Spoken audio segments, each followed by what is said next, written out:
Hello everyone, this is the second episode audio response. This time I'm looking at AStone08. I'll put his link up in the right. I really recommend that you check him out. He's got really great videos. He's a really good wrestling talker. And while I don't always agree with what he says, I always check him out when he makes a video. In the video I'm responding to, he talks about why Ring of Honor on HDNet is uninteresting. He brings up some valid points, but I really think, A-Stone, you should check out Ring of Honor now. They are building some feuds. They've got the Steen Generico American Wolves feud that they're building.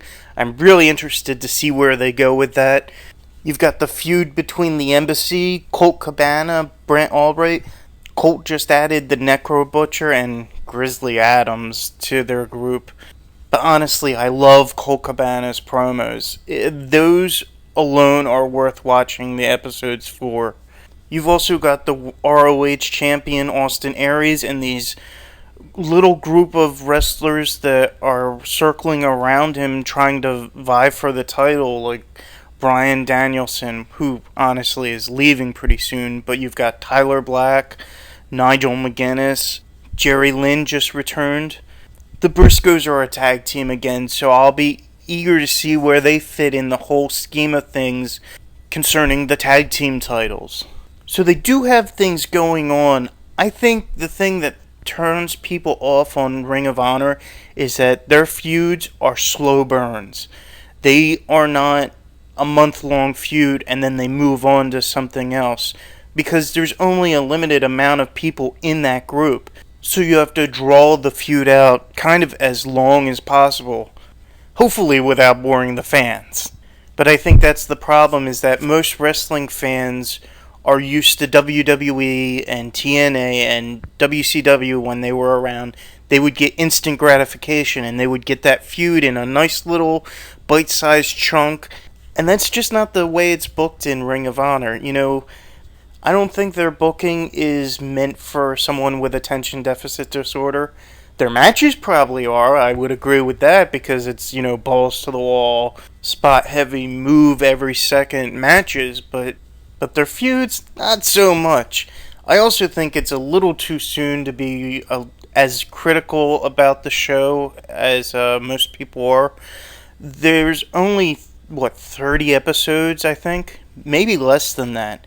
I would probably say if they're still doing the same thing by maybe their 50th episode, then I would start to get worried.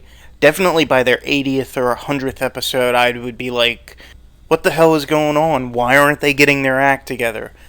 But so far, for what it is, pretty much a showcase of their talent and slowly building feuds between their wrestlers, I like the show. Now that being said, there are a few things that I don't like. I don't like the fact that the show is taped like a month or 2 months in advance, because if you're following the DVDs, then you're already going to know what's happening, and it's not going to seem as monumental. And I think that's something they need to work on. They need to have the shows closer to when they air.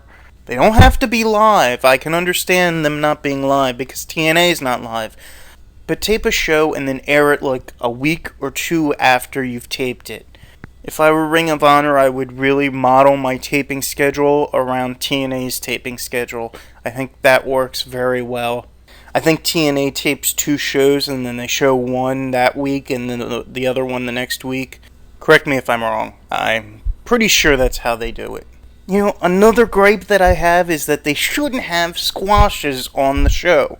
A squash is a meaningless match. What is the point of a squash? You're only building up one wrestler, but in a true wrestling match, both wrestlers get built up. There's only one winner, but both people look like stars. Thankfully, Ring of Honor doesn't do it a lot, but they shouldn't be doing it at all.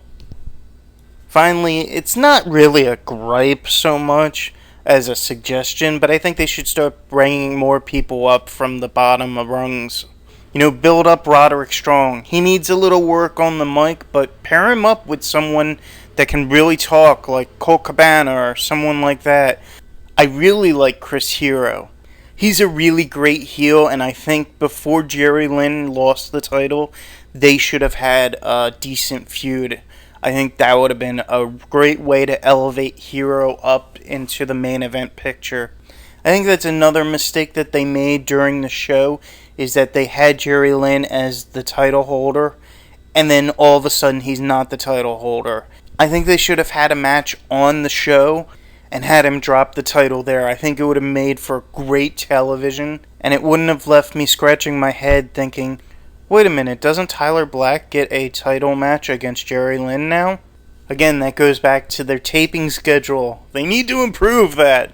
But as much as I gripe about the show, I check it out every week. And I really think you should check it out again, A-Stone. I mean, you can download it for free. There are places that you can do that. You can watch it on YouTube for free. You know, it's 48 minutes out of your time. And honestly, I'm more inclined to do that than watch an hour and 30 minutes of Raw or TNA and really love one match on the card, and the rest of the matches are just like average ho-hum. Let's see what else is on TV. So those are my thoughts. I hope you enjoyed this video. Shameless plug, I hope to have another Basta review up, hopefully before the weekend. So check that out. Anyway, thank you for listening.